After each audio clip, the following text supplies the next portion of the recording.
DXDC Radyoman Report. Gilimod ni Barangay 76-A Kapitan Rolando Bogart Trahera ang aligasyon ni Kapitan Robert Ulan-Ulan nga walay clearance gikan sa barangay ang Paragon Condo nga kasamtangang gi-construction karon sa may kanto Matinaw Sandawan ning syudad.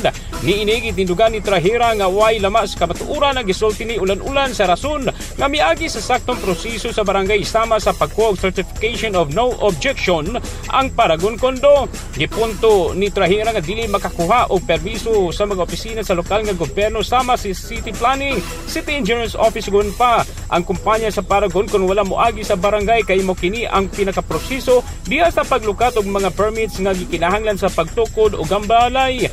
Nakasaway si Trahera kang Ulan-Ulan kung kay padayon kini miberada kaniya nga buton buot o isipon ngunit naman niini ang renda sa panggobyerno sa barangay busa nagtuo ang kani kaamahan sa barangay nga gigamit lang ang kasamtang issue sa pagkatagak sa crane na aron banatan kini sa politikanhon sa tumong nga mas may pakining dautan sa ilang katawan sa barangay. Samtang pikas bahin gipanikamutan sab sa news team nga makuhang bahin sa kumpanya sa Paragon labot ni ining issue kawalay clearance gikan sa barangay aron matindog ang ilang kondo. Kasama mo sa balita og serbisyo publiko, Radyoman Joel Garay, Tatak RMN. Tatak RMN.